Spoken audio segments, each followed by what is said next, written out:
Bom dia a todos, amados irmãos.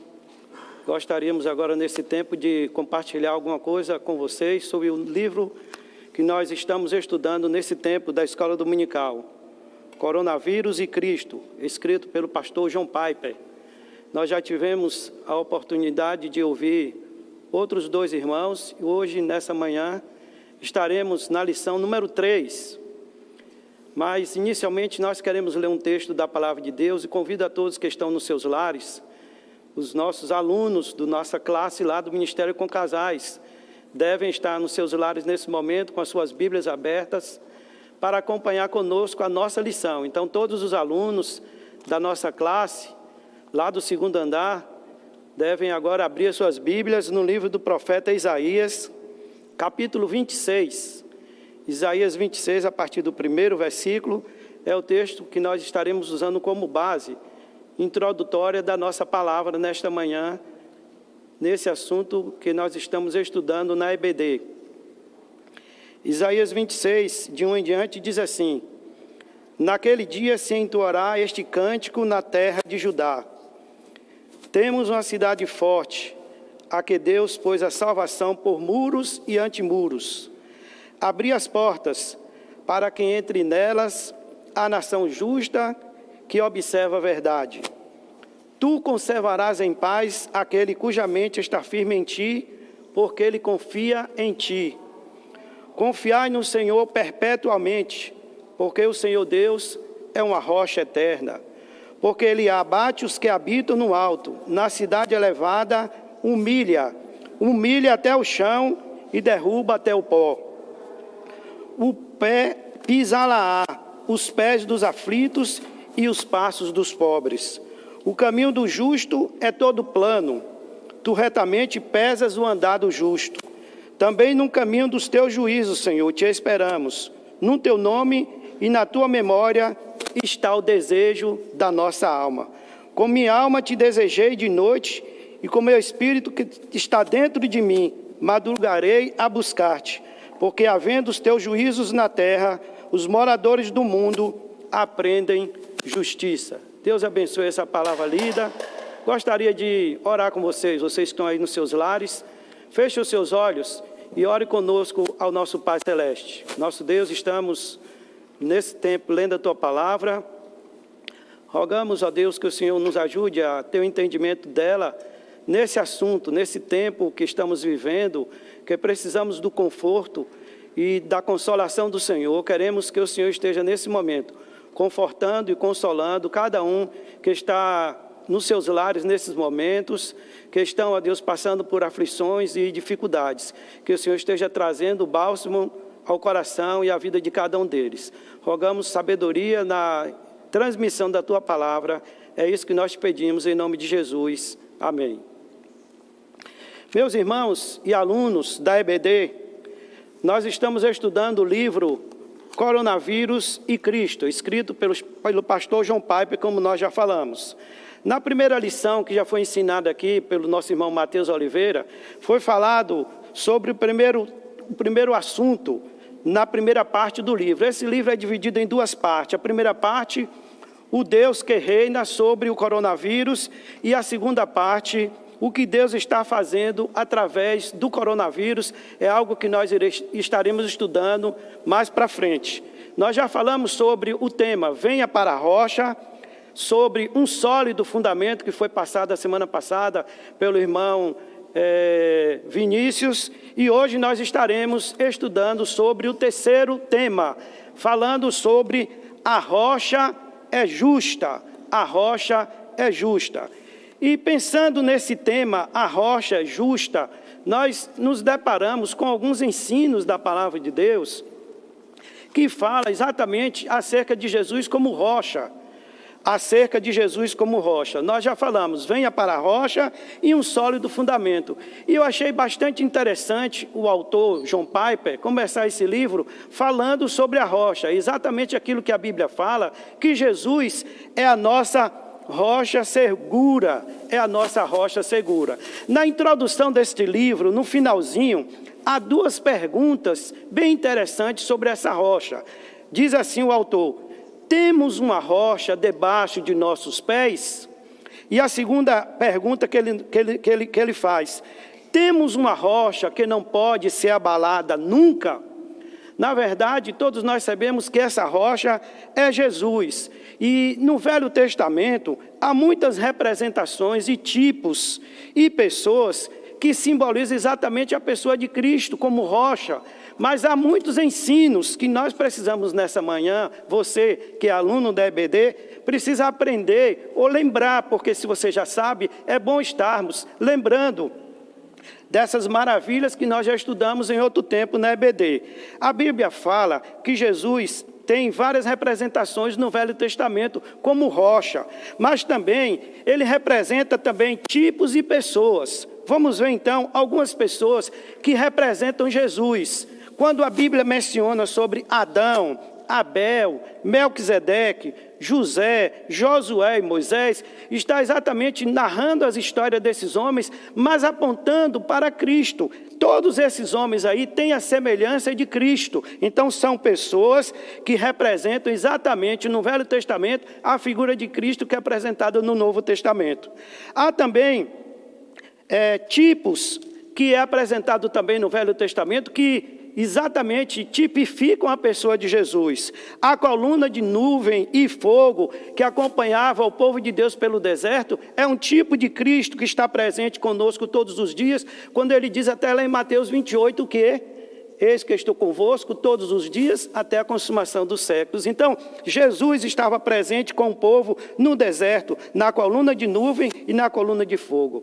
Há uma outra coisa também bem maravilhada na palavra de Deus. Os sacrifícios, que também significam o sacrifício final de Cristo. Quando você lê o livro do Pentateuco, principalmente o livro de Levítico, você vai encontrar ali diversos pedidos de Deus para que houvesse sacrifícios, e todos aqueles sacrifícios ali apontam para o sacrifício final de Cristo na cruz do Calvário. Há um outro simbolismo também, a Páscoa. A Bíblia diz em 1 Coríntios que Cristo é o Cordeiro Pascal. Cristo é o Cordeiro Pascal que foi oferecido em nosso lugar e em nosso favor para a salvação de todos nós. Há objetos também que representam a pessoa de Cristo. O maná que foi dado ao povo de Deus no deserto quando o povo estava ali com fome. A serpente de bronze, a Bíblia fala em João capítulo 3 que Jesus, assim como Moisés levantou a serpente no deserto, importa que todo aquele que nele crê não pereça, mas tenha vida eterna. A serpente de bronze também figura a pessoa de Jesus. A rocha que nós estaremos estudando nessa manhã, a rocha que jorrou água, e as peças do tabernáculo também, que foi construída por Moisés, são objetos que representam a pessoa de Jesus.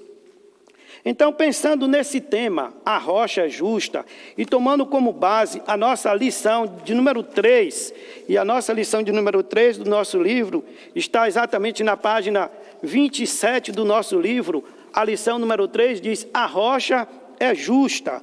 Pensando então nesse tema, nós encontramos, tanto no Velho Testamento como no Novo, alguns exemplos bem interessantes, e um desses exemplos está na nossa lição, aqui na página 28, quando Moisés atingiu a rocha com a vara de Arão, e não a vara que ele tinha tocado o Mar Vermelho.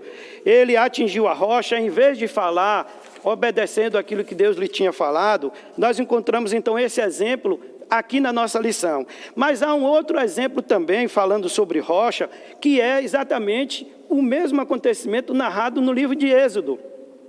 Não exatamente o mesmo acontecimento, mas o povo caminhava pelo deserto, e a Bíblia diz que em dado momento da caminhada eles tiveram sede, e eles foram para Moisés e pediram água. E Deus mandou então que Moisés pegasse a vara, a mesma vara que tinha tocado o Mar Vermelho, e que o Mar Vermelho era um imenso mar, e transformou-se aquelas águas do Mar Vermelho em sangue. Aquela mesma vara, a vara do poder, que Moisés feriu as águas do Nilo, a Bíblia diz, do Mar Vermelho, a Bíblia diz que, do Rio Nilo, exatamente, é do Rio Nilo, a Bíblia diz que Moisés, então, foi e tocou na rocha, e a Bíblia diz que daquela rocha saiu água, e o povo teve a sua fome, a sua sede saciada. Mais tarde, em Números 20, que é objeto da nossa lição nessa manhã, nós encontramos de Números 20, 7 a 13, Moisés também,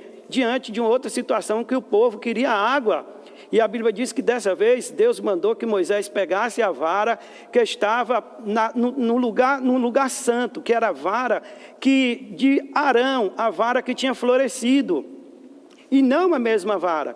E a Bíblia diz então que Moisés pega a vara que estava diante do Senhor e se dirige para a rocha. Mas ele estava muito indignado, conforme diz o texto bíblico em Números capítulo 20. E ele, em vez de falar para a rocha, ele feriu a rocha por 2 vezes. E Deus, por bondade e misericórdia, fez sair a água daquela rocha. Mas o que aconteceu aquilo ali foi uma incontinência de Moisés. E por ele ter feito aquilo ali, a Bíblia diz que ele foi destituído e ele não pôde ter o privilégio de entrar na terra prometida. Essa vara de Arão significa exatamente a escolha do sacerdote, a escolha sacerdotal. Arão foi escolhido como um homem líder do povo de Deus, como sacerdote, como sumo sacerdote. E Moisés tinha que se dirigir àquela pedra com a vara na mão, mostrando que ele era escolhido de Deus, que aquela função, pois o povo estava em rebeldia contra ele. Logo tem um episódio de Datã, Coré e Abirão, que se indisporam com eles, questionando a liderança de Moisés e de Arão. E então Deus pede que ele vá lá com a vara que floresceu. A Bíblia diz que aquela vara floresceu, daquela vara saiu flores e amêndoas, com simbolismo. Isso também tem significado, apontando para Cristo, e ele deveria apenas falar, mas ele não só falou, mas ele falou ao povo indignamente, com raiva, e bateu na rocha, e por aquilo ele não pôde entrar na terra prometida. E isso aqui tem um simbolismo também do que o apóstolo Paulo fala em 1 Pedro capítulo 3, que Moisés não deveria bater na rocha. Por quê? Porque Cristo, a Bíblia diz que morreu uma única vez pelos pecados, e aquele ato de bater na rocha não poderia ser repetido. A Bíblia fala em 1 Pedro capítulo 3 sobre isso, e fala também em Hebreus 9, 27 e 28, que esse ato de Deus de permitir foi feito uma única só vez, que Cristo morreu uma única só vez, e não há possibilidade nenhuma desse ato ser repetido, como nós podemos ver em muitas religiões por aí, que fazem insinuações, encenações, repetindo aquilo que Cristo disse que só poderia ser feito uma única vez. Isso são relatos no Velho Testamento falando sobre essa rocha. Mas há um outro texto, você que é aluno da escola dominical, que também fala de rocha. E se você conhece a Bíblia, você vai lembrar que Jesus fala de uma rocha. Lembrou? Mateus capítulo 7. Jesus fala de um homem que edificou uma casa sobre uma rocha firme. Isso está escrito em Mateus 7, 24 a 28. E na tradução da Sociedade Bíblica Brasileira, Almeida, revista atualizada, há uma expressão lá que eu não conhecia. Jesus, quando narra aquilo ali, ele diz que o homem construiu a casa sobre a rocha e edificou. Mas nessa tradução de Almeida, da Sociedade Bíblica Brasileira, diz que ele construiu em redor da casa valetas bem grandes. Para que essas valetas bem grandes? Para que quando a chuva caísse sobre aquela casa, aquelas águas pudessem ir para longe. E isso nos fala de firmeza. Quando nós falamos de rocha, aquela rocha ali que Jesus está ensinando para os seus discípulos, trata-se da nossa fé. Então a nossa fé deve estar firmada na rocha. E uma casa que é construída na rocha, ela deve ser bastante edificada, deve-se cavar fundo, deve-se buscar o lugar lá onde ele possa enfiar aquela estaca para que aquela casa possa ser bastante edificada e nunca se desmoronar. Assim deve ser a nossa fé. Nós precisamos estar firme, buscar o Senhor em profundidade. E essa busca em profundidade ao Senhor significa que você deve ser um homem de oração, um homem de leitura da Bíblia, de testemunho. A Bíblia fala de jejum e oração, que deve ser uma prática, que é ensinada e que você deve mortificar o seu corpo em busca desses ensinos de Jesus, para que a sua vida possa ser uma vida próspera, possa ser uma vida bem-sucedida. E diante desses momentos que nós vivemos, de ansiedades, de temores, nós precisamos estar com os nossos pés firmados nessa rocha. Então agora nós vamos pensar exatamente na nossa lição. Na nossa lição de hoje, nos fala de 3 pontos, bastante interessante, falando sobre esta rocha que é o nosso Senhor Jesus Cristo. Aí o autor aqui, ele faz uma pergunta inicialmente: temos uma rocha a nosso favor? Sim, irmãos, temos Jesus, que é como a própria palavra de Deus diz, que nós devemos confiar nele perpetuamente, porque o Senhor Deus é uma rocha eterna. A Bíblia diz lá em Isaías: confiai no Senhor perpetuamente. Repita comigo: porque o Senhor Deus é uma rocha eterna. Então precisamos confiar nele perpetuamente. Mas na lição de hoje, o autor, nosso irmão John Piper, pastor John Piper, ele faz então algumas indagações e traz para nós alguns ensinos sobre o que está à nossa disposição, que é exatamente a santidade, a justiça e a bondade de Deus. E ele então, nesse livro, nessa terceira lição, ele fala sobre esses 3 atributos que são de Deus: santidade, justiça e bondade. Então, nós queremos primeiramente falar sobre santidade. A santidade, a nossa revista diz aqui, o significado da raiz santidade do Antigo Testamento traz a ideia de estar separado, de algo que é diferente, algo que é separado do comum. E quando nós pensamos que Deus é santo, que Deus está acima de todas as coisas, que Ele é transcendente, mas logo lembramos daquela outra palavra, qual é? Imanente. Que Deus também é transcendente, mas também Ele é imanente. Ele transcende, Ele está acima de todas as coisas, como Deus, como santo, como algo invisível, mas Ele é presente em ação no coração de todos aqueles que confiam nele. E como Ele é santo, como Ele é transcendente e imanente, Ele não está alheio, irmãos e irmãos que estão nos seus lares, a essa situação que nós estamos vivendo, pois Ele é transcendente, mas imanente. Ele está presente em cada lar, em cada coração e em cada pessoa que nesse momento está sofrendo as agruras desse vírus letal, que tem tirado a paz, que tem tirado a alegria de muitos lares, de muitas pessoas, até conhecidas nossas. Ontem mesmo nós fomos surpreendidos pela morte de um camarada que a minha esposa o conhece desde jovem, desde criança. O apelido dele é Babal, não lembro bem o nome dele, mas ele prestava grandes serviços aqui à Câmara Municipal de Itabuna, e ele, de uma hora para outra, de sábado para domingo, Babal morreu.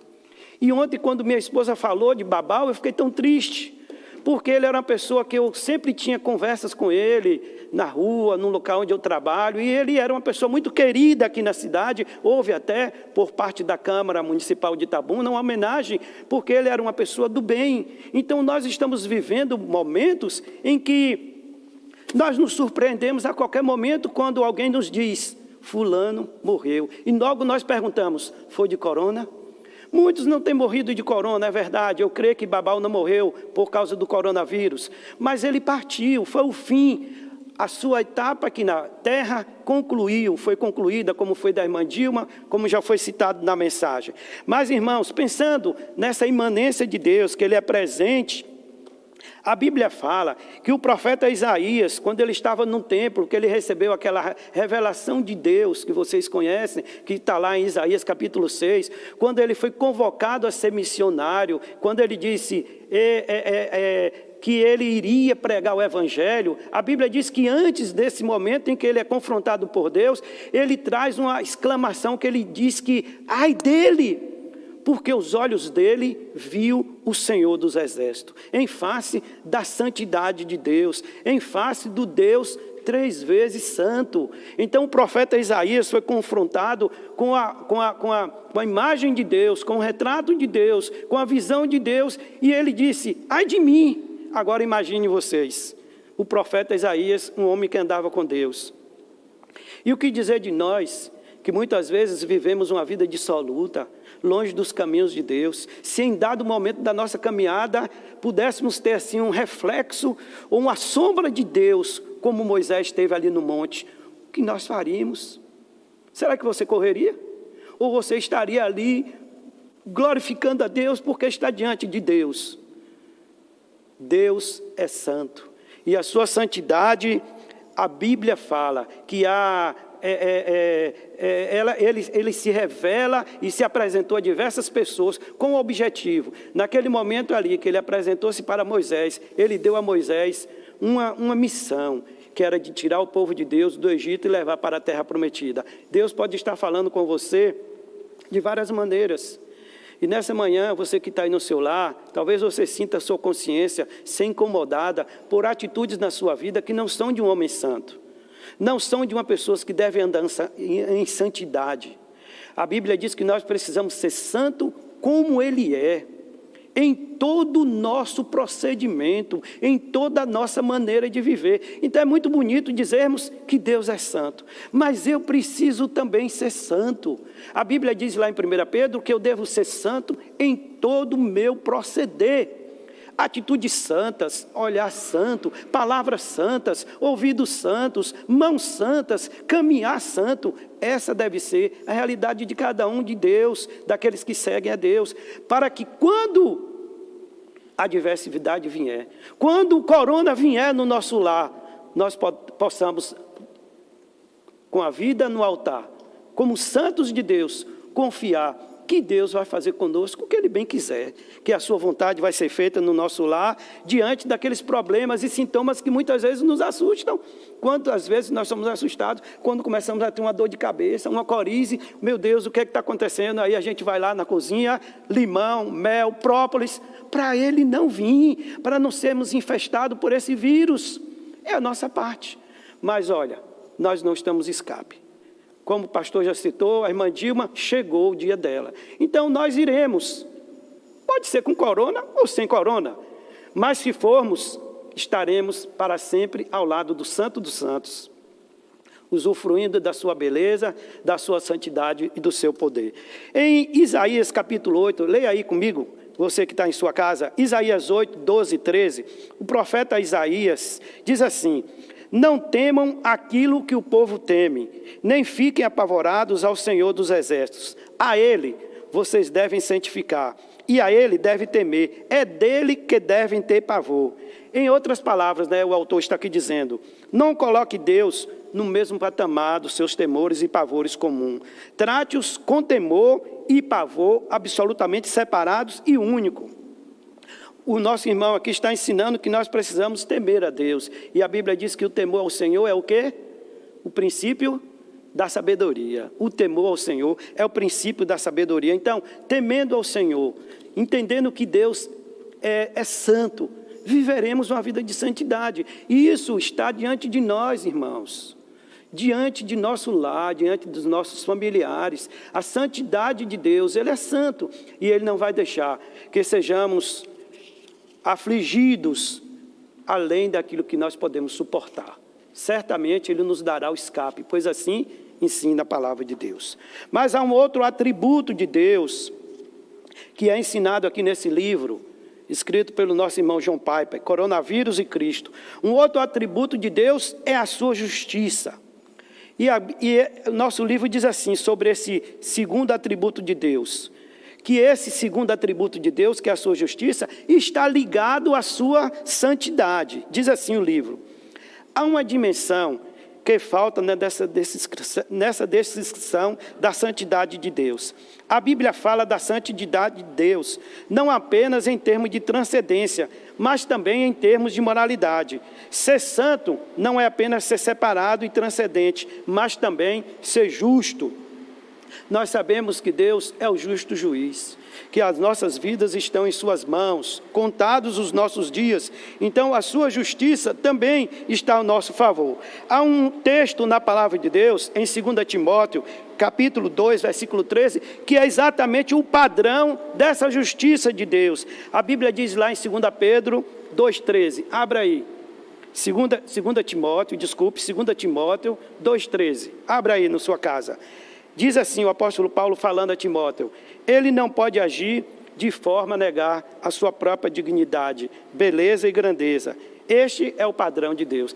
Ele não age de forma a negar a sua própria, ele não nega a sua palavra, ele vai ser sempre justo e justificador, como diz o apóstolo Paulo, daquele que tem fé em Deus. Então a sua justiça está ligada à sua santidade, e por ser justo, ele vai nos dar o seu alento, e a nossa vida será cada dia mais acompanhada pelos seus olhos. E a Bíblia fala, né, sobre essa questão de justiça e de ser justificado. Você conhece? Romanos capítulo 5 diz lá o quê?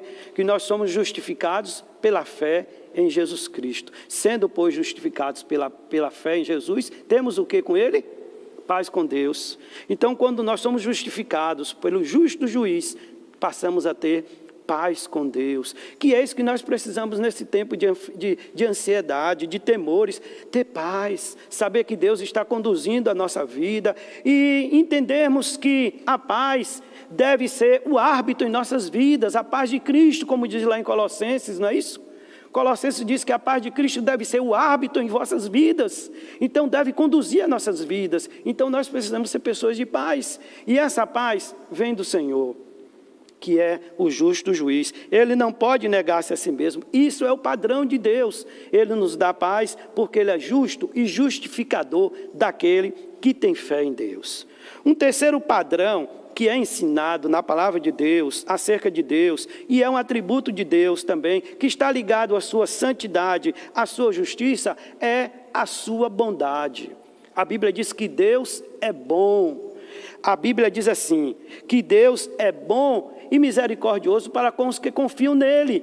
E no nosso livro aqui, na página 31, nosso irmão diz assim: a bondade de Deus não é idêntica à sua santidade ou justiça, mas é interligada, de forma que sua santidade transborda em bondade, e sua justiça guia a dádiva dessa bondade. Elas nunca se contradizem. Então a justiça, a santidade e a bondade de Deus nunca se contradizem, porque eles são atributos de Deus em nosso favor, são coisas essenciais de Deus, que são características de Deus, mas que apontam para nós, nesses momentos de aflições, a justiça de Deus, a santidade e a sua bondade estão em nosso favor, olhando para nós com bondade, com misericórdia, nos poupando. Porque você já pensou, se não fosse a bondade de Deus, a misericórdia de Deus para conosco, nesses tempos de epidemia, todos nós já estaríamos consumidos, estaríamos já contaminados, porque por mais que nós procuremos evitar, lavando as mãos, usando máscara, mas nós somos vulneráveis. Agora, o prefeito da cidade, se eu não me engano, está querendo liberar os ônibus coletivos na nossa cidade, e nós entendemos que aquilo ali pode ser um motivo e algo que alguém possa se contaminar. Então nós somos vulneráveis, por mais que nós nos cuidemos, mas estamos suscetíveis a ser contaminados. Mas o que é que nos protege? A bondade de Deus para conosco, o seu amor, pois Deus é bom. E a Bíblia fala que essa bondade não está desconectada de sua justiça, não é concedida, como diz o nosso livro aqui, de maneira a negar sua dignidade, beleza e grandeza. É por isso que a justiça de Deus envolve punição final, bem como bondade. Então, Deus é justo, e por ser justo, Ele é santo e Ele é bom para conosco. Mas, e sobre o coronavírus? Pois o nosso assunto do título desse livro é Coronavírus e Cristo. Sobre esse tempo que nós vivemos, essa expectativa do coronavírus. O autor desse livro conclui essa terceira lição dizendo assim: o coronavírus, portanto, não aponta para a falta de santidade, justiça ou bondade de Deus, nossa rocha. Nesses dias conturbados, não é injusta. Ele não é profano, ninguém é santo como o Senhor. Não há rocha como o nosso Deus. Nossa rocha não é uma miragem. Então, nesse tempo de coronavírus, em que vivemos essas expectativas e temores, a rocha, que é o nosso Senhor Jesus Cristo, está firme. E para que venhamos estar imunes às consequências desse vírus, aos tormentos, às tristezas, precisamos estar com os nossos pés fincados na rocha que é Jesus. Eu quero terminar lembrando exatamente desses 3 atributos de Deus, da sua santidade, da sua justiça e da sua bondade, lembrando do que Deus fez na vida de Moisés. Exatamente ali em Números capítulo 20, quando ele, em vez de falar a rocha, ele bate na rocha com a vara de Arão. Interessante, né? Uma vara que tinha nascido flores e amêndoas, tão delicada, que estava ali diante do Senhor. Ele, em toda a sua ira, vai lá e bate aquele bordão de Arão naquela rocha. Certamente aquelas flores, aquelas amêndoas caíram e aquela vara foi danificada por causa da imprudência de Moisés. E o que aconteceu? A Bíblia diz que ele não pôde entrar na terra prometida. Mas o que Deus fez com Moisés? Porque Deus é bom, porque Deus é justo e Deus é santo. O que ele fez com Moisés? A Bíblia diz que mesmo assim Deus cuidou de Moisés. A Bíblia diz que Deus levou Moisés, lá no final do livro de Deuteronômio, o último capítulo de Deuteronômio, Deus leva Moisés lá no Monte Nebo e diz assim: Moisés, olha aqui, ó, as campinas do Jordão, Jericó, a cidade das palmeiras, tudo isso aqui eu vou dar ao povo. Mas Moisés, você não vai poder entrar. E a Bíblia diz que Moisés então pediu ao Senhor 3 vezes, está escrito lá em Deuteronômio 13, eu estava lendo isso, por 3 vezes ele pediu a Deus, que Deus perdoasse ele para que ele pudesse entrar na terra prometida. Mas Deus, por ser justo e santo, não negou a sua palavra, porque Deus já tinha dito que ele não entraria. Ele pediu 3 vezes, mas Deus não atendeu o pedido do seu servo Moisés. E olha que Moisés é o quê? Uma semelhança de Cristo. Deus não atendeu a Moisés. E o que Deus fez com Moisés ali naquele monte? A Bíblia diz que naquele monte ali, ele morreu. E sabe qual a bondade de Deus para com Moisés? A Bíblia diz que quem enterrou Moisés foi Deus. Deus mesmo enterrou Moisés ali naquele monte. E diz a história dos arqueólogos que ninguém sabe o lugar onde Moisés foi enterrado, porque ele era admirado, ele era querido do povo, e certamente o povo iria fazer para com Moisés muitas romarias em direção a Moisés, para adorar Moisés. Deus enterrou Moisés. O único homem na Bíblia que Deus enterrou foi Moisés. Então Deus mostrou bondade, mostrou justiça e mostrou santidade diante da sua palavra para com Moisés. Meus irmãos, alunos da EBD, vivemos dias difíceis, onde nós precisamos estar atentos às verdades de Deus ditas na sua palavra. E nesses tempos que nós estamos vivendo, essas expectativas da chegada logo da vacina, que nós estaremos lá na fila, eu mesmo vou estar lá na fila, para ser imunizado desse vírus. Nós precisamos olhar para a palavra de Deus com o olhar de filho, e entender que este livro que está em nossas mãos foi escrito pelo nosso Pai, e certamente o nosso Pai não nos abandonará. Ele será sempre santo, justo e bom para conosco. A sua santidade, a sua justiça e a sua bondade estará sempre conosco, apontando para nós, cuidando de nós, cuidando dos nossos familiares. Então, confie no Senhor. Mas, ao mesmo tempo, em confiar no Senhor, olhe os seus caminhos. Olhe o exemplo de Moisés. Não nos desviemos nem para a direita, nem para a esquerda, pois há consequências dos nossos atos. Moisés conduziu o povo de Deus, teve o privilégio de ver a sombra de Deus naquele monte ali. Não teve o privilégio de entrar na terra prometida, porque não obedeceu à rocha. Que você seja um homem obediente, que você seja uma mulher obediente, que você seja um aluno da EBD obediente. E aí na sua casa, mesmo de forma virtual, você acompanhe as nossas lições. No próximo domingo estaremos no capítulo 4 do nosso livro. Então, eu convido você a estar de volta domingo conosco, no capítulo 4, estudando a palavra de Deus. Que Deus abençoe a cada um de vocês. Bom dia para todos.